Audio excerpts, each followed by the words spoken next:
गुरुजी east Patel Nagar में road side पर अपने शिष्यों के साथ खड़े थे और आध्यात्मिक चीज़ों के बारे में अपने शिष्यों को बता रहे थे। रात का समय था और गुरुजी अपने शिष्यों पर पहले की तरह आशीर्वाद बरसा रहे थे। रोड साइड पे खड़े होने की वजह से यातायात का आने जाने का बहुत ही शोर था और गुरुजी चाहते थे कि वो जो कह रहे हैं उसे हम ध्यान से सुने। आमतौर पर गुरुजी एकांत स्थान को चुनते हैं जहाँ कोई गड़बड़ी ना हो, ताकि जो भी वो ज़रूरी बात कह सके हम उसे ध्यान से सुन सके। जबकि वो वातावरण भीड़ भाड़ वाला था और शोरगुल वाला था और गुरुजी चाहते थे कि हम जो भी वो बात कह रहे हैं उसे ध्यान से सुने। इसलिए गुरुजी को जानना और समझना हमारे कैलिबर से बाहर था। जैसे ही गुरुजी की बात ख़त्म हुई, मैंने अगले दिन चंडीगढ़ जाने के लिए गुरुजी से परमिशन मांगी, जिसके लिए उन्होंने एकदम से हामी भर दी। और मैं जिसके लिए बिल्कुल भी संतुष्ट नहीं था कि गुरुजी ने एकदम से हामी कैसे भर दी, तो मैंने गुरुजी से पूछा, गुरुजी आपने पूछा तक नहीं कि मैं क्यों जा रहा हूँ? हाँ बेटा, मैं जानता हूँ कि तू हरियाणा से फैक्ट्री दिल्ली शिफ्ट करने के लिए परमिशन लेने के लिए जा रहा है। तो क्या गुरुजी मेरा काम हो जाएगा? तो फिर मैं नहीं जाता। जाना है बेटा, और इसके बाद 2 बार और भी जाना है।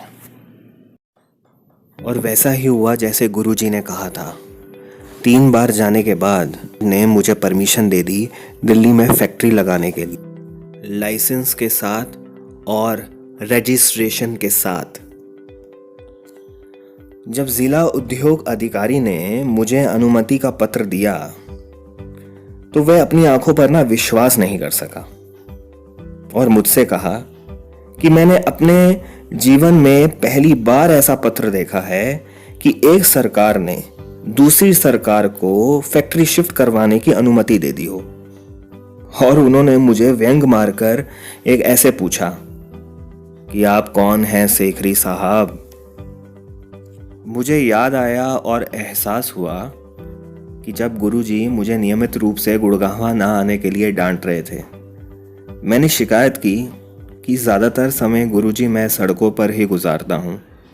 कभी पंजाबी बाग से हरियाणा कारखाना, फिर हरियाणा कारखाना से दरियागंज शोरूम और फिर वापस पंजाबी बाग। इस पर गुरुजी ने कहा था कि तुम कारखाना हरियाणा से दिल्ली ले आओ, जिस पर मैंने कहा कि गुरुजी हरियाणा सरकार इसकी परमिशन नहीं देगी। जिस पर गुरुजी ने कहा परमिशन गवर्नमेंट ने नहीं, मैंने देनी है। और यही मेरे केस में हुआ था कि कोई भी ऐसा एग्जाम्पल नहीं था कि किसी भी फैक्ट्री को परमिशन मिली हो एक स्टेट से दूसरी स्टेट में शिफ्ट करने के लिए, वो भी रजिस्ट्रेशन के साथ और लाइसेंस के साथ। गुरुजी का फेवरेट वर्ड है हीला। हीला का मतलब है गुरुजी द्वारा बनाई गई एक ऐसी व्यवस्था जो कि शिष्यों को और आम जनता की समस्या के समाधान के लिए है। गुरुजी कहते हैं कि मैं तो बेटा बस हीला तैयार कर देता हूं, उसके बाद काम अपने आप हो जाता है। मेरे मामले में भी गुरुजी ने हीला बनाई थी। यह अद्भुत थी। इससे पहले ना कभी सुनी थी ना देखी थी। एक अनोखी भूमिका निभाई। कुछ दिन ना बीत चुके थे जब गुरुजी ने मुझे फैक्ट्री को दिल्ली लाने के लिए कहा था। क्लब में एक अजीब बात हुई। जहां मैं सुबह टेनिस खेलता हूं, खेल के बाद मैं आराम कर रहा था जब अचानक एक खिलाड़ी मित्र ने मुझसे पूछ ही लिया कि मुझे हरियाणा में कोई समस्या तो नहीं है। उन्होंने आगे कहा कि उनका दोस्त राज्य का एक प्रभावशाली व्यक्ति है और उन्हें एक अच्छे दोस्त के रूप में मदद करने के लिए उत्सुक था। मैंने अपने मित्र दोस्त को कहा कि मैं फैक्ट्री को हरियाणा से दिल्ली शिफ्ट करना चाहता हूँ। उसके लिए मुझे परमिशन चाहिए हरियाणा गवर्नमेंट की, जो कि ज़रूरी है। फिर मेरे इस दोस्त ने अपने उस दोस्त से बात की इस बारे में।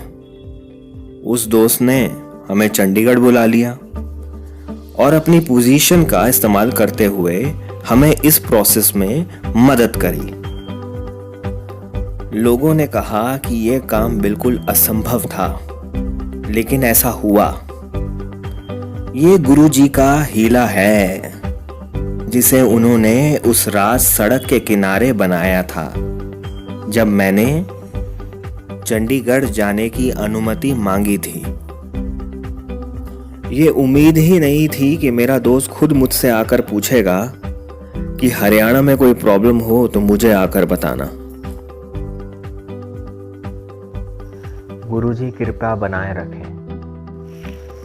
जय गुरुदेव। ओम नमो शिवोम। ओम नमो गुरुदेव।